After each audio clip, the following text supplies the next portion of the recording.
this Sunday night hump. Or actually, this would be Sunday at Mike's. Sorry, no, same thing. Sometimes it feels like that. Sunday at Mike's. Twice a week we do this live stream here on the Upstairs to the Right music channel on Sunday and Wednesdays. That's the confusion there. And we are so glad to be able to do this. So glad to be here this evening. How is everybody doing out there? Let me make some adjustments here. Scott, how you doing, sir? How are your eyes doing, Scott? I was thinking about you today, man. Hoping that you resolved your eye issue. At least you got a little bit of alleviation from the ailment, a little bit of alleviation from the pain. That'd be nice to hear. I hope you're doing well. While we wait for more people to show up here in the live stream, I shall talk about things that happened here at Upstairs to the Right music channel this week. Sorry, guys, I just got finished eating, so I'm a little thick tongue. um, I wanted to rush it in before I got the live stream. I was running a little late today. Hey, Ben, how are you doing? Good to have you here, as always. Well, I got my order in. I decided on the guitars that I was going to do uh, for the next unboxing we'll have coming up here probably in a couple of weeks. And really happy with it. I ended up getting a nice 94 Fender made in Japan ST57. Those are really nice. And to kind of go along with it, I found an 83 Tokai SS 68. And as you know, later Tokai later on started doing production for Fender, uh, especially the Fujigaki stuff. Um, what else did I get? I found a early '80s um, Tokai, another Tokai. This one is an SG, and so that's pretty sweet. And the third one, I found a Japanese made right at the end, right before they moved production over to Korea. I found a Japanese made Tokai Love Rock. And I've played a few of those. I'm interested to see what the neck feels like on that guitar because every Love Rock that I've ever played has a baseball neck. It really has a 58 neck on every one of them. So that's interesting. And they actually modeled all their 58 necks off of a real 58 neck. So interestingly enough, that they brought over to Japan back in the 70s, you know. So there is that. Um, Getting better, Scott says. Got some eye drops going. The Barry Bonds of vision.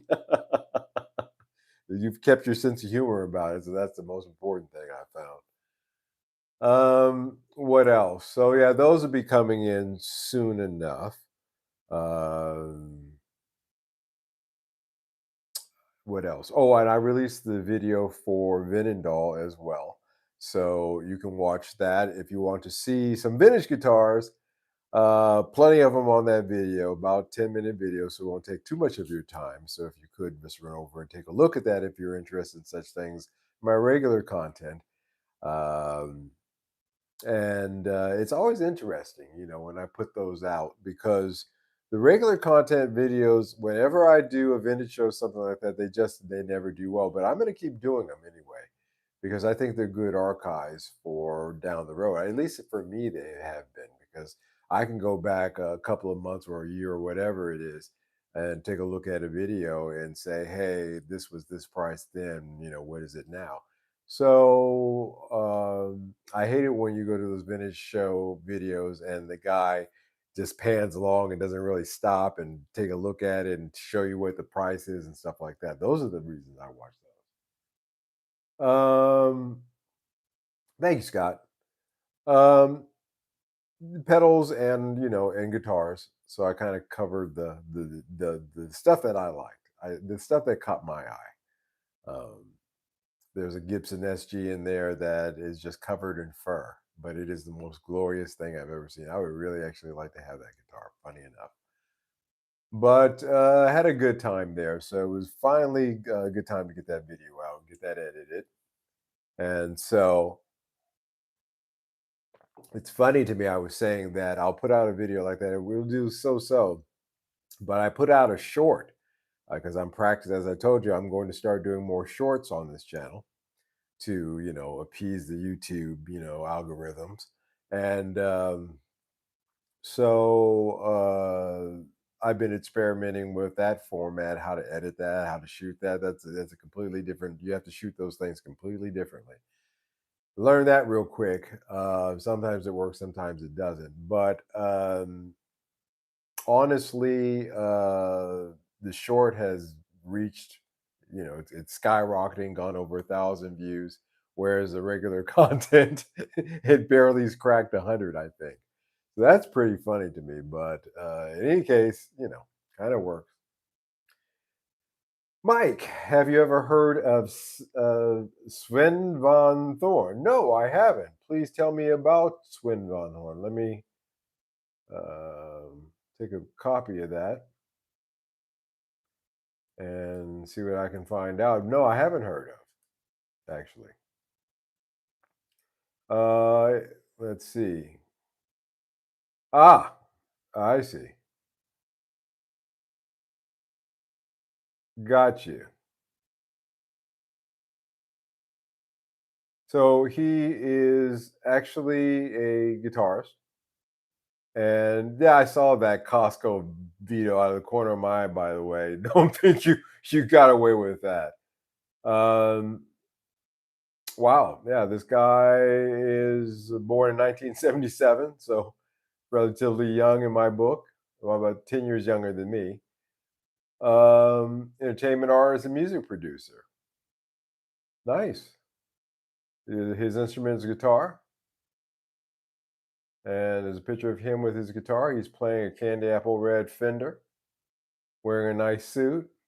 Nah, yeah, I'll take a look at him. If you find him interesting, Scott, then it's good enough for me. That's a vouch for me. I'll take a look at him. Seems like a pretty cool cat. Yeah, guys, it's just been one of those weeks where I had a bid in on another Fender Strat, also a 94, 95 ish ST model. This one was the ST68 or something like that. And the buyer, right in the middle of me buying it, pulled out. So I'm not sure what was going on with that. And then there was another guy that was posting the same Fender at different prices. One advertisement was this price, another one was this one. And, it was weird. So it's getting tricky over in the Japanese market. It's not as free flowing and as easy to find it. You really have to dig through, and you really have to be knowledgeable too, because there's a lot of cats that are passing instruments, saying that they're one thing and they're not. And even the shops are getting a little sloppy, I have to admit. That sometimes works in your favor, like in the case of that EG 700 or 9 or whatever that was that I got, a rare EG I got a couple of clicks back. Sometimes it doesn't. You have to really watch it. So there's that. I really found that out this week. I don't know what that is. I'm going to look into that. Maybe I'll talk about that one of these days. I mostly attribute it to the amount of tourism that's going on in Japan. I also attributed the fact that because of Trump's tariffs, the shift has moved over to Europe, and because of that, the good quality stuff, the shops are jacking up the prices, and in the private markets, people are trying to pass off more fakes because they know they're going to Europe, and who's going to complain and send it back to Japan. Little do they know I have an agent there. So you send it to me, there's somebody in Japan who's going to send it right back to you the next day. Trust me. So there is that. I recommend this song of his. I think it's one that will instantly give you an opinion, good or bad. All right, Scott. Awesome. The name of that song is Schloss Halt Mall. Okay. I will check that out. Awesome. Thank you, Scott. I appreciate that. Thank you, sir. I always like hearing good music. Looks awesome. All right, guys. Where am I here? So, it's funny. So I am cleaning up. Cleaning up and rearranging furniture. I like to do that every now and then because I don't want to come home to the same room year after year. And not just Maddie. Hey, how you doing, Mr. Two Hats? Good to have you here. I just have the one tonight, but um, I in the course of that cleaning start getting rid of things that I haven't used in the last 3 to 5 years, and it's like I said, just give the house a fresh look, rearrange the furniture a little bit, stuff like that, clean up. But in the course of going through some of my gear, just kind of shift, not really anything seriously, just kind of shifting through because today, actually, I was doing mostly gardening, preparing my garden for the winter. I got to get some more compost, stuff like that. But as I was going through my gear, I was really thinking about the fact that actually the majority of music gear never really makes it on stage. And I started kind of thinking to myself, well, I wonder what percentage of that, you know, uh, really makes it on stage, the stuff that's sold, professional music gear, mind you. And the more I think about it, I've come to the conclusion that about 90% of guitar gear sold out there never ever see the stage, you know. And as I was doing my gardening and getting strawberries and tomatoes still this time of year, for some reason, I'm still getting strawberries and tomatoes. Oddest thing. But in the course of doing my gardening work, I thought about that and I came up with a couple of things, a couple of thoughts. So, the subject of tonight's live stream will center around that. So, sit back, grab your favorite beverage, if you will, por favor. As I always start these things out by saying that time is a precious thing, and spending a little bit of your time with me is always greatly appreciated, whether you're watching this live or you're going to catch this in the rerun. Uh, Let me adjust my light here. I want to let you guys know that it is great. There we go. I don't look so, it doesn't look so dark and murky in here. I appreciate you guys tuning in. Um, how much of your gear actually leaves the house? You know, for most of us, including me, these days, since I don't gig anymore like I did when I was living in Japan, I'd say mostly none. Mostly none. Michael Watson, hey, sorry I can't join you tonight. My bad. Dad had brain surgery yesterday. Oh, I'm sorry to hear that. So I pray for your dad. I'm at the hospital. Hope to be with you Wednesday. God bless you, Mr. Watson, for even taking the time to check in. Prayers to your father and his recovery, sir. Um, yeah, everybody give prayer up to Mr. Watson's pop. Um, I think that we live in the bedroom player era. I really do. I think we're in an era where we are finding that the bedroom gear thing is the new norm. Musical companion, hey, how you doing, sir? So glad to have you here. Welcome to the live stream as always. Good to have you. Let's roll back the clock. I think that's a good place to start because that's generally where my thoughts are going these days. To the 1970s and the 1980s. And gear during that time, and I can tell you this without a fact, was designed for one purpose: to be loud. Stadiums, bars, clubs, rehearsal spaces. Amps had to compete with a drummer and a PA system. And I can say that I tried to think about when that really stopped being the case. Um, Everybody out there can chime in when they think it was the case, but 2012, maybe Japan though is not because I was in Japan during that time playing with my band, and they still do it the old school way.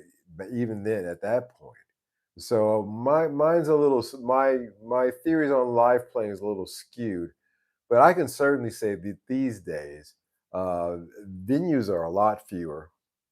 Live bands aren't the default, and technology has caught up with the fact that you don't need to have actually amp at all anymore when you're playing live because you're not competing with the drummer anymore because he's mic'd up and the PA system and it's just a lot of things there. Interfaces that you can buy, modelers, plugins.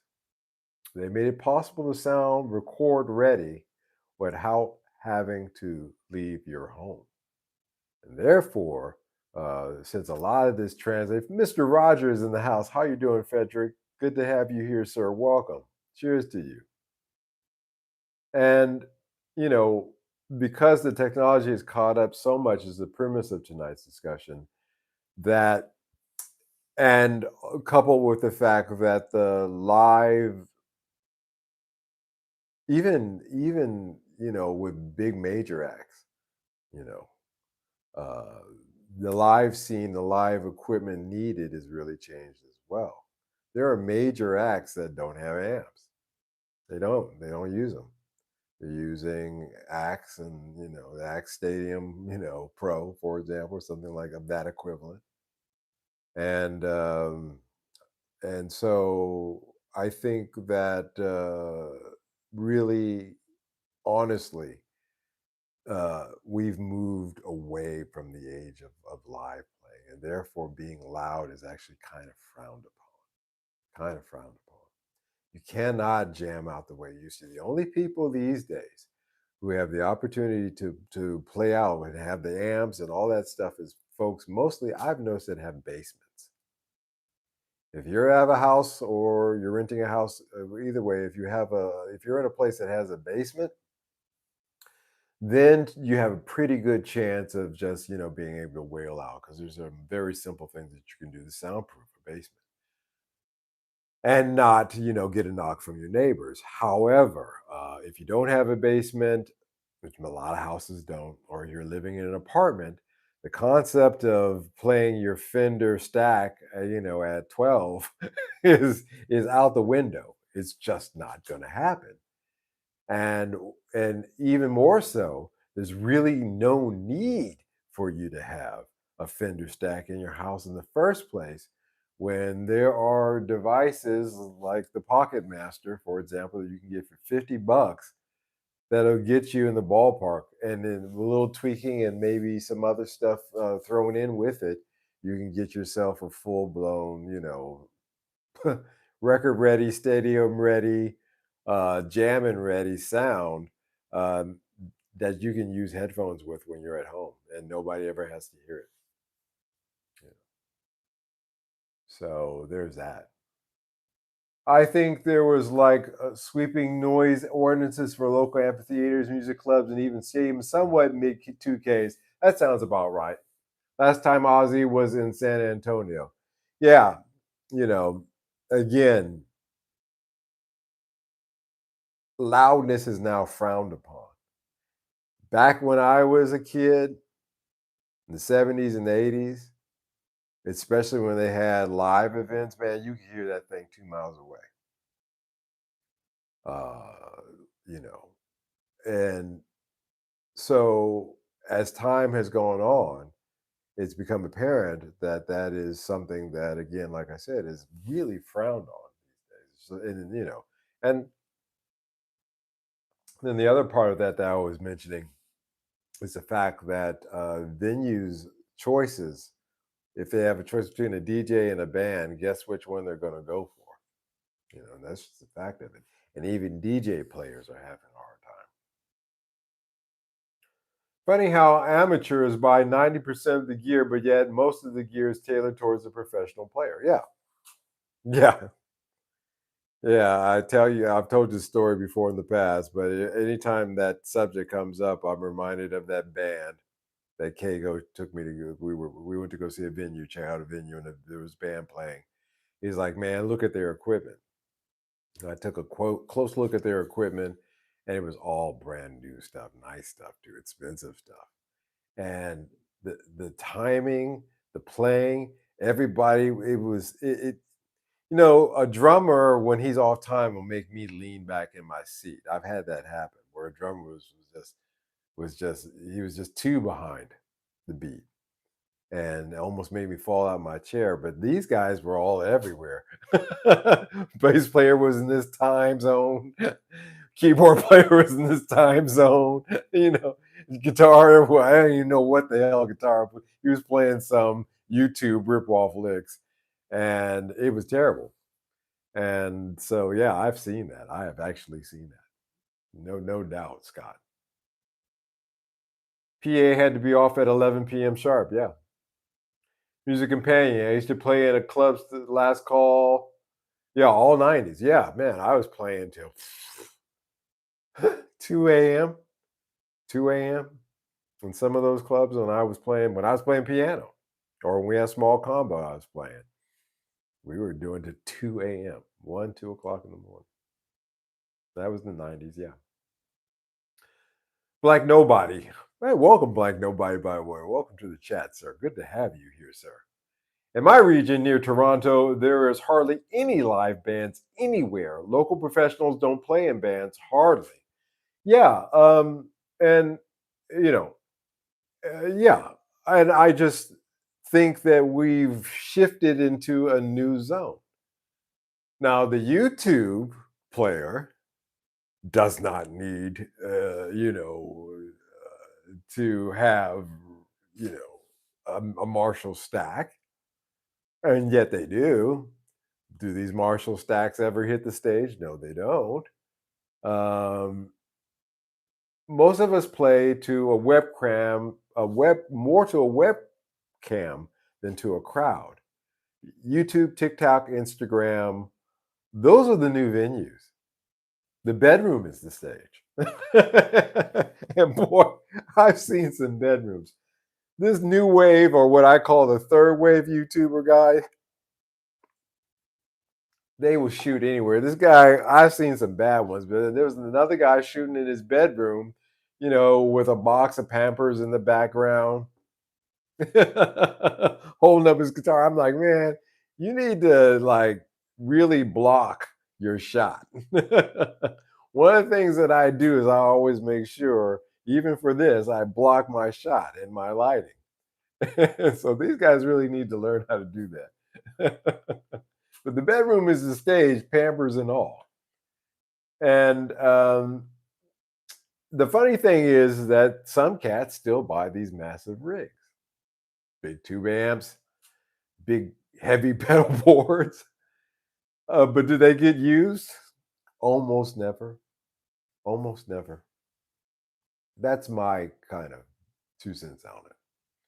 Have you heard GNL has shut its California factory and furloughed its entire thoughts? Any thoughts?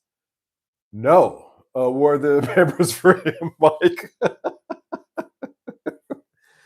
No, man. I'm afraid, he was a papa, and he's trying to do his YouTube thing and his papa thing, and, and it was not working.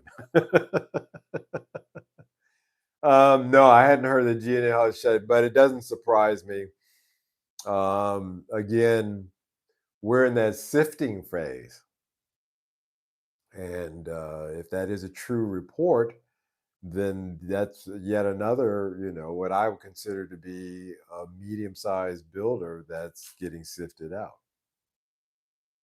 And it's a shame because if that is true, because GNL are superior, defenders in their build, their design, even on the lower ends. They're better. Their GNL lower ends are better than the Squire, by far. And they're competitively priced. So those are the kind of things that led up to this point, but most of the time your stuff is going to sit around like furniture.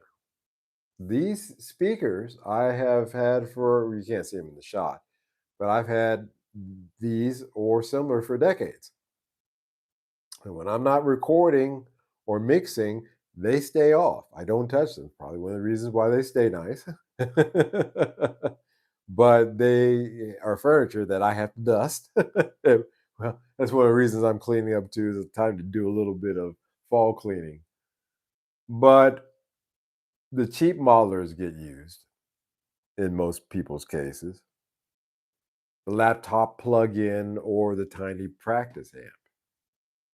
Most of the time, you got guys who have really nice heads, from really prestigious boutique amp builders, but they use them for their YouTube videos. But when they're home by themselves, how often do they really plug that stuff in? I don't think so. And I look at it stacks up. Some guys, I won't mention their names, I watched over the years, and they get more stuff and more stuff, more stuff, typically the younger guys.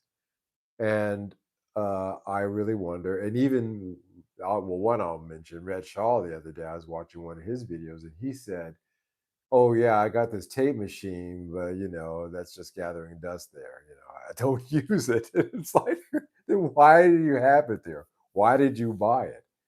And but that's a separate subject. But just to get in the point that this stuff sits around like furniture. Maybe they get switched on once a month, and it's not because you don't love it. I'm sure he loves that tape machine, or at least the idea of it. It's just it doesn't really fit the life that he's doing right now. So easier to turn this modeler on, plug this in, hook this up to your camera, and boom, you're ready to go. As opposed to turning on the tape machine, all the stuff you have to do with that. You know, I thought about what equipment do I currently own? Any of my pieces of equipment that I currently own that I still have, because it's been 13, 12 years since the last time I played live. Do I have any of the stuff that I played live on stage? And I do have some of the effects pedals that I use, but all the other stuff that I had is no. And all the things that I have now, or the things that I'm planning on getting, are all geared towards home, being here and recording. So it's also changed mindset as well. I think a lot of us who grew up in the 70s and 80s and even the 90s have this notion that you've got to have, this rooms of racks and racks of amps and guitars and pedals and stuff like that. When the reality is, if you skip a couple of generations, you look at the modern generations, they're trying to scale it down to as little as possible.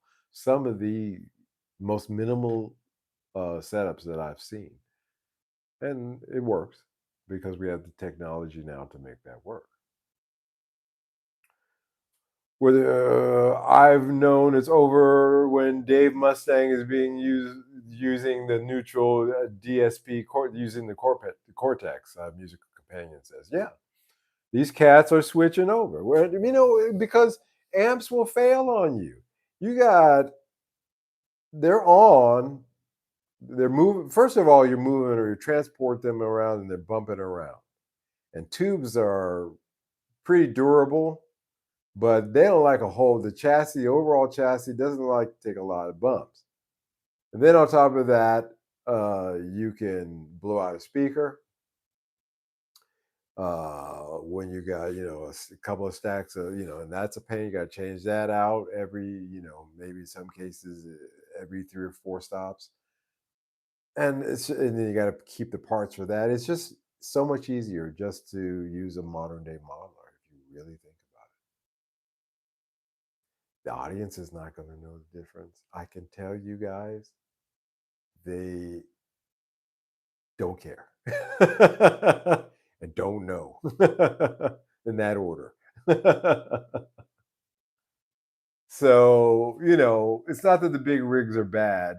They're just mismatched to the lives that we're living today. They are relics of a bygone era. And it's another reason why I feel, just as a side note, um, at my live stream, your your gear collection is not going to be your retirement plan. Um, the value is going to fall off the cliff on that stuff. Only the hardcore guys who really want to have that for whatever reason are going to buy that, and that's going to get fewer and fewer. And as the stuff ages up and it becomes vintage, then the asking price of those are not going to be for mere mortals either. And there's going to come an inflection point when the reality of how many real buyers there are out there versus the people who have the money to buy them when they are available, and that number is going to diminish as it goes on, along with the values. So there's that to look forward to, kids. Mike, can you talk about reference monitors, how they should sound flat, which brands you recommend, hate, how much difference do waveguides make? Scott, I've been asked that question a few times over the years, and I give the same answer that I always give. Um, you need to find a pair of reference monitors that work for you, that you like with your ears, and you need to stick with them. I have a pair of Sony monitors. I've used these Sony monitors for 15 years, and prior to that I was using NS10Ms, and those that NS10M, I use those for so many years in the studios, no matter where, that my ears were tuned to them. I knew what a mix sounded like on those speakers, just like I know what a mix sounds like on these speakers. It translates over to any device. You have to learn your monitors once you get them, and that takes years. And so that's a tough proposition to put forward. But that's really my thoughts on it. Is that monitors, if you're a mixing engineer, they're one of the most important, most intimate things that you're going to have in your tool bag, because you can take those monitors. And most of the guys that I always wondered when I was younger, why is this guy bringing in his own monitors when we've got such and such here? It's because those were his monitors, and he knew how they sounded on them. They'd always sit them right up on the board, right there. Of course, they'd A/B it between the bigger studio monitors, but that was it. And I learned that lesson very young. Sorry, I rambled on there, but that was a good question. Big bands have whole separate rigs on different continents, so they don't have to ship them over. Yeah, that's true. Um, yeah, good point, Maddie. There's YouTube videos that talk about those things, but ultimately, whichever ones you pick the ones that you know you're going to stick with for a decade, and then bound year 5, your mixes will start to sound good. I can take these things into any studio anywhere, and I can mix anybody's record, and it'll sound good because I know these very well. Scott says, I use Mackie and KRKs. Well, KRKs are real. I will make a comment about KRKs because I did try them out for a little while back when they first came out. We're talking back in the early 90s. And we stopped using them because we found them to be too bottom endy, too bottom heavy. And so that was my thought. They may have improved them. That we're talking about, a long time ago, but that was the initial impression of those monitors. They were really designed for rap producers, guys who wanted to get a heavy sound. That was what the because every rap guy that I knew, producer who did that kind of music back then, had KRKs. Had a set of KRKs. Say in Russian, please. Yes, hello. Welcome to you. Vasladanya. So, where are we? Oh, so here's a twist. Being a bedroom player actually is not a downgrade. It's not a less than, it's more, as I was saying, it's the new normal. It's the new normal. And albums have been and are and will continue to be produced out of bedrooms now. Most guitarists will never gig. They'll just, And those who try and go out and try to go out on tour, even the YouTube guys, because they'll say, like Mary Splendor, she tried to go out on tour, and as I understand, at the end of the day, it ended up costing her. Cost her to go out and play live to, I'm sure, packed audiences. Dig that. Still had a packed audience, had tickets sold, but still ended up costing her because, again, like I said, lugging this and that around and the logistics and things of that nature, paying the band, hotel rooms, eating. You got to eat. You can't live on air and sunshine. So a lot of things. So most guitarists never gig. That's totally fine. You're saving yourself a lot of money. The market is already adjusting. Compact amps, desktop modelers, and unfortunately, the dreaded software subscriptions. You're use with caution. Scott says KRKs are too low. Yes, they feel my lack of hi-fi these days. I can dig that. Mad Two Hat says, I use the Atom T5Es. They're solid for the price. Room treatment is always a mixer thing if you can do it. Yeah, but again, a pair of near field monitors, you're going to be close up on. These are close. I'm close up on these, and these are angled so that I can hear them. And it doesn't. The treatment of the room doesn't matter. Now, I got a nice room here, fortunately, but um, that close up, it's not really going to matter. That's why I said get to know them because then you can hear things. You can really hear things, and your mixes will always translate. Because that sounds a little bit too, And when you go and play it on whatever other device to check your mix, you'll find that if you got a good set of reference monitors, regardless of the room that you're intimate with, it'll be all right. Even Fender and Marshall are chasing the bedroom player market. They are. They know where the numbers are. Cui bono? Who benefits? We should always ask ourselves.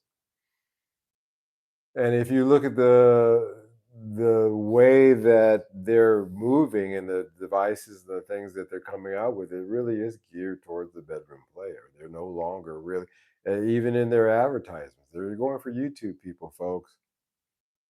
Then you're not really featuring Joe Bonamassa so much. So tough. Well, they do sometimes, but you get my point. There's a difference there. And so seeing those numbers and seeing where, the bread and butter is, of course, those are going to be the kind that why do you think they came out with that mid-price shitty Fender Strat, made in Indonesia? I I haven't even seen one yet. And I'm sure they're out there, but I haven't run into one. I'm curious to run into one, but they're not popular here in the shops that I go around. And again, they were aiming that towards the bedroom player market, but they missed the mark because again, the bedroom player market was already hip to the Squire classic vibe. So you know, you really shouldn't I mean, all of us wanted to be rock stars. Some of us got closer than others, but some made it all the way. But that was you know, an old scenario. The best word I guess I can come up with tonight with that.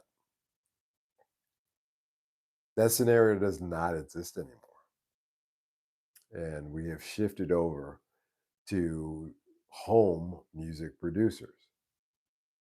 But this is not a criticism, by the way, that 90% of the gear sold goes to the bedroom and will never see a stage. It's actually just a statement of reality. Just kind of, how I like to do poke the bear a little bit, hey, the emperor has no clothes on, and just point that fact out.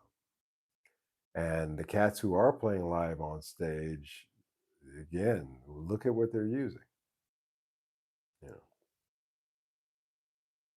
Yeah, Zeospatra keeps trying to get me to get the Adams 15. You should take a look at them. It matters when you're recording in the same room. Mike, have you ever seen taiko drummers live? Yes, many times, many times. Where was that? There was a girl that I was dating that was performing for a Matsuri. A Matsuri is kind of a summer festival. They got food and live playing of stuff like that. And that was a really warm summer evening in Japan at a Matsuri, and it was a magical evening. So yes, thanks again. Another good memory there, Scott. Um, the bedroom is where most of us make music, record ideas, and enjoy playing. It's really not the exception anymore. And I'm saying the bedroom, but it could be your living room. It could be your library if you're Bruce Wayne. But the home professional. I mean, look at what's his name? Oh God, I keep forgetting his name. That is so bad. Uh, Rick Springfield's old musical director and guitar player is really popular here on YouTube. Super popular friend with Rick Beato. Rick goes and visits him every now. But anyway, you guys know who I'm talking about. Even his home, his recording setup went from him lugging a lot of stuff to studios to the studios fly the tracks to him, and he does it at home now. He's built himself a fortress of guitar with all his gear and everything surrounding him. And he's just constantly just sitting there and playing on tracks and sending them back out again. So even in his case, the technology life has changed. The technology has changed. And he's not using amps. Like, no. He's not using, well, he's using amps, but he's using 1x12s, which, as I pointed out before, is probably your best bet. He's a companion. It's weird though. Bedroom Warriors posting highly edited videos. I put more stock into someone like Milo, who has played live and messed up Steve Ray Vaughan and Zeppelin covers and still saved the song. Well, the secret to that is just play the note twice. If you play the wrong note, play it again. And that way it's not a mistake anymore. You meant to do it. That's a true story. That's a true. I'm being honest with that, by the way. That that's old advice that you get from most black musicians. When you play a wrong note, play it again, and people won't know a mistake. They'll think you meant it. But yeah, for cats like that, I can understand that and been there on the keyboards, on the guitar, playing on stage. But again, that's a different era, a different kind of thing, and I don't think that the focus is on those things anymore. Now it is on the super edited video. You can be a mediocre guitar player and just be really good at putting videos together. And to tell you the truth, that's enough. I can give you examples, but I won't. Tim Pierce. Thank you, Scott. Yeah, Tim Pierce. Look at Tim Pierce. Tim Pierce used to have to take a whole truck with him whenever he went to go work. Now he doesn't have to leave the house, and he doesn't. Studios fly this stuff over to him.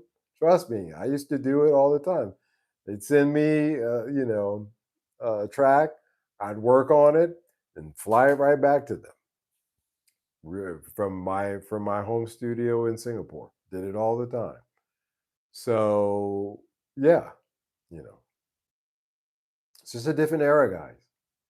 The shift from stage to bedroom and how this gear mismatch occurred, where all that stuff that was made to be played loud is getting phased out. the emotional versus practical divide that we have come as a result of this. The older cats, we still kind of have that mentality, he who has the most toys.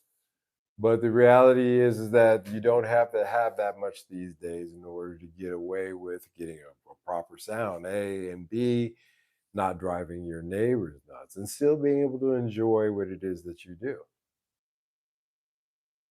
Bedroom players are the new normal. And there's really nothing that's going to change that I can see going forward. Because once a genie is out of the bottle, it is forever out. It's forever out. And that's why you see so many of the big studios closing down because nobody's going to pay for them. And it costs a lot of money to run those studios. The electricity bills are not cheap, especially with the cost of electricity going up.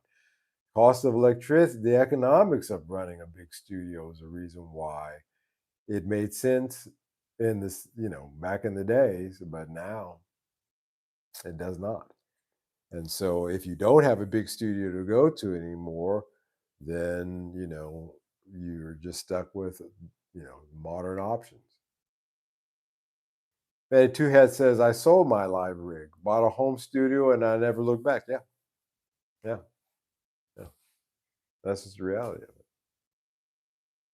I've shed my pieces of my life. There's certain things that I hold on to, but yeah, you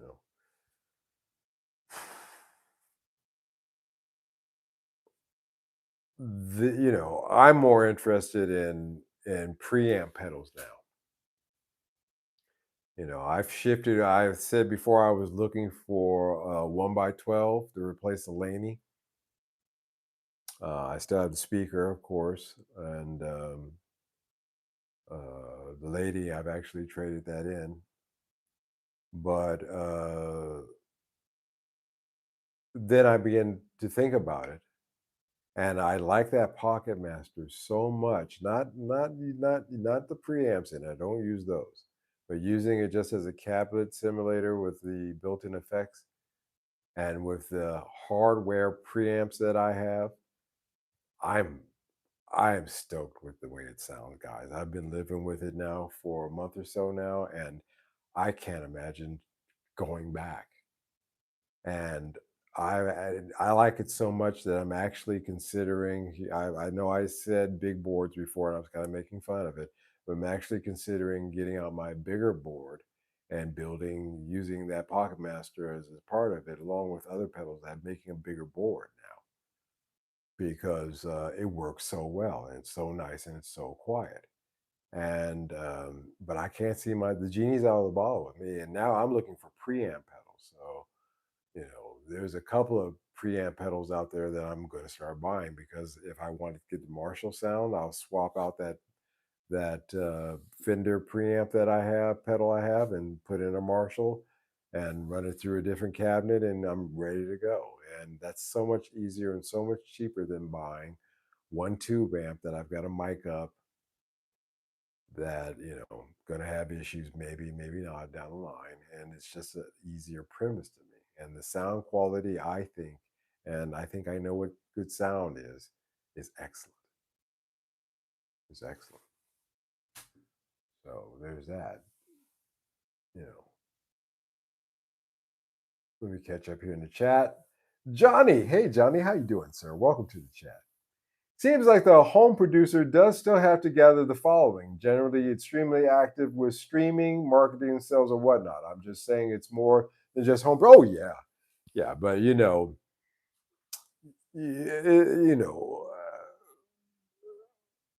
back then, the singers that I work with, they had a team. Their manager, their stylist, their booking agent, their hanger, their record executive, things like that. Now you have these YouTube guys; they have their team, and you kind of have to have that still. It's a holdover. It's one of those things where it's a holdover But I get what you're going. It's more than just home production. You still have to have that kind of thought as well. To me, that's a natural thing because, again, that's what I grew up. So that's an assumption. A lot of those things you don't need anymore, like a manager, really. Although eventually, if you get big enough, they will come knocking. But that hasn't really changed too much.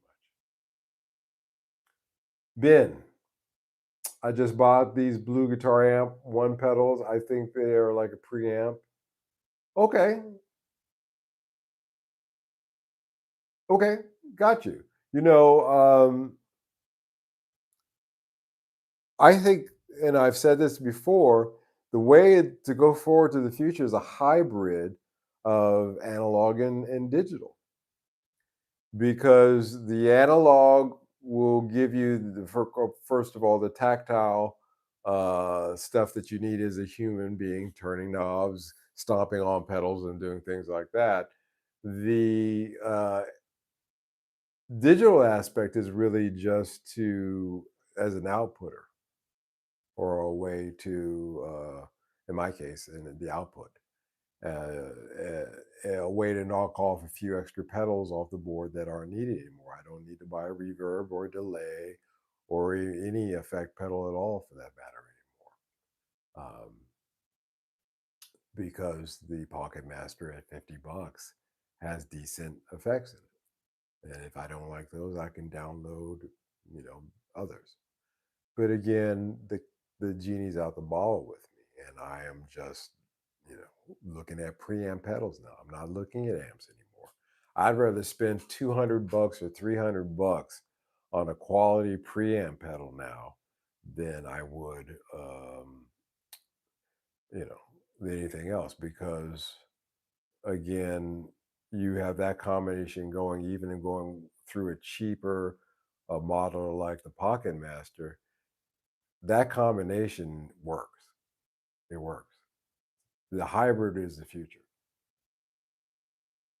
Hybrid is great. I mic a 1 watt Blackstar tube amp and add pedals digitally in the Logic. Works. Yeah. I actually running that screw you little 5 watt, two 1 inch speakers, I think it has in it. Two or two 2 inch speakers or something like that. Some no, they're a little bit. Anyway, it's 5 watt amp. You run the Pocket Master in through something like that, janky small like that, and it makes that thing sound so much better that if I was hard up to record something miking it, I would use that, not as a main thing, but for like rhythm guitar or something like that, it would do. It would do. It would do very well. And at 5 watts, again, like I said, I'm not going to get a knock on the door from my neighbor. So yeah, yeah, and wirelessly, by the way, too. I don't have to run any cables or anything. I can literally set that screw you right here, run something like I had it here. I don't know where I put it. An SM57 right with it. Just you know angle it and mic it, and I'm good to go. I mean, the versatility of my rig is shrunk down, but I can do a lot of stuff. I can do is what I want to do. I can do what I want to do. I'm not limited. I don't feel limited, by the way.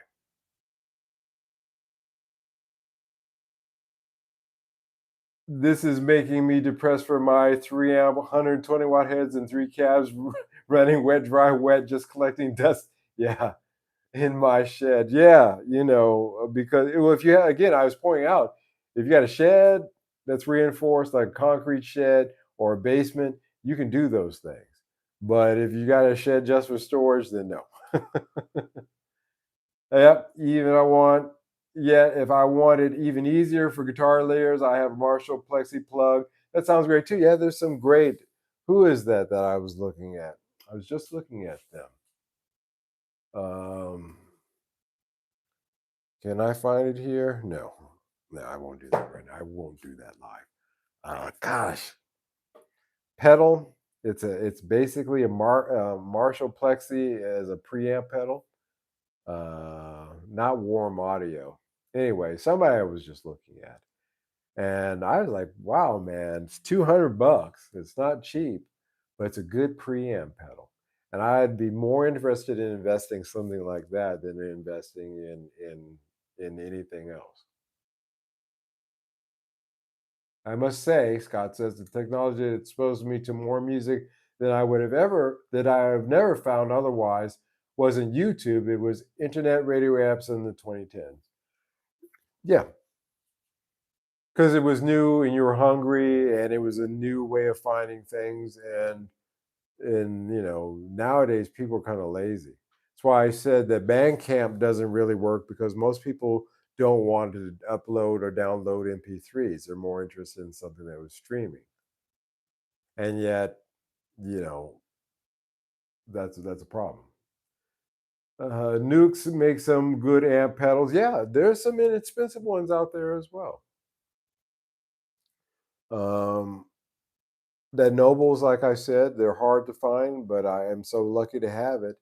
But that is a Fender. It's modeled. The circuit is modeled off the Fender Blackface, 65 Blackface, and when you run that thing through the cabinet, uh,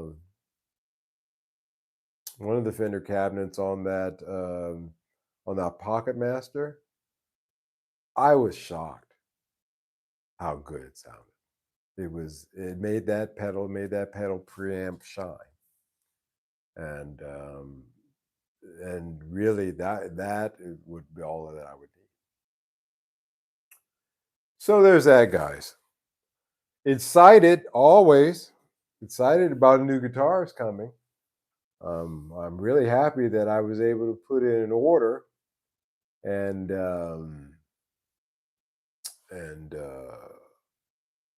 those will be coming over. I'm planning on, one of them has a little bit of a ding in it, so I'm going to do a touch color on that. I'm going to do a drop fill on that, like you guys have seen me do in the past, and I'm going to repair that ding in. I'm going to film that. There's going to be a lot of stuff. I have some time to film and record coming up here, I've set aside. So I'm going to be recording some stuff. A song that I played for you guys a couple of clicks back. I'm going to redo the vocals on that. I want to sing that again. I think I can do a better vocal on that,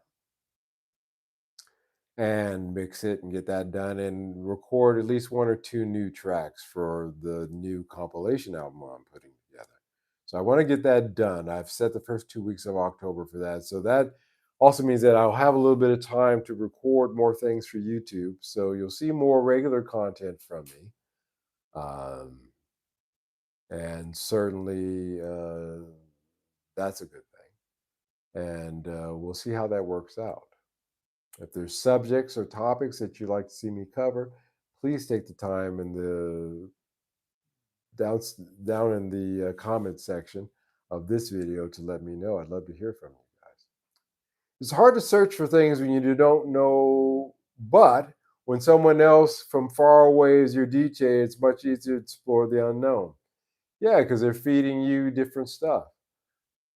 I used to ride the taxi home from wherever I was coming from in the city in Singapore up to my house that was up near the jungle. And I know that sounds la-di-da, and I'm not going to tell you it wasn't. It was. And the Chinese taxi drivers would sometimes, play Chinese music from, big band music from like the 20s or 30s, before the war, and even after the war, 50s. And some of that music was just really good. And I would have never heard that if I hadn't been at that place at that time with that radio. So radio is something that we really miss out on, because when you're streaming, you're just playing the stuff that you already know that you're looking for. Very rarely do people, just play me whatever. Radio, back when I was a kid, you didn't have a choice. They played, the DJ was in charge. Well, payola, but mostly the DJ was in charge of what the next record was. And that's, and you just listened to the next song, and you liked it or you didn't, and then you moved on to the next one. We've lost that.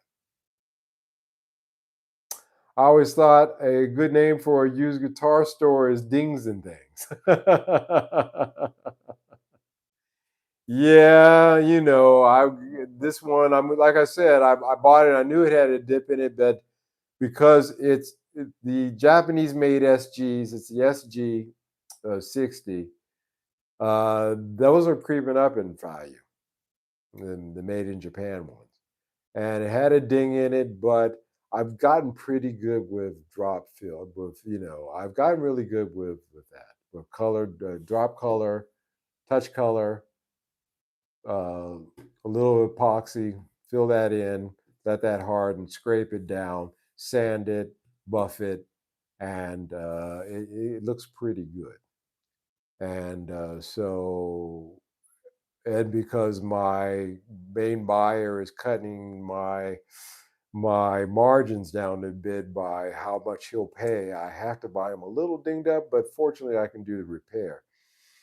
I'm actually putting in an order for some wood paints that I think will work very lovely for this kind of work. So there's that coming up, even preparing for that. All the streaming didn't work for me. I started with Megadeth. The DJ says, "You want to listen to Limp Bizkit?" Makes me want to yell at whoever made the algo. Yeah, man, I hear you. We've lost something. We've truly lost something. Some things we've gained.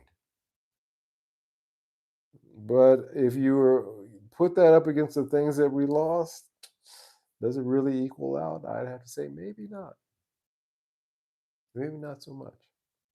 All right, guys. I have an early morning. I got to get up in 6 hours. So I'm going to bid you a fair good night, adieu, and hope that you enjoyed tonight's live stream as much as I enjoyed bringing it to you. Always a pleasure to have all you guys here, some friends, old and new, showing up here. I hope you guys have a good week. I will definitely, absolutely, positively, God willing, be here Wednesday night for the Wednesday night hump. As a matter of fact, I'm looking forward to it. So you guys take care, and I will see you then. Guys, cheers. Night.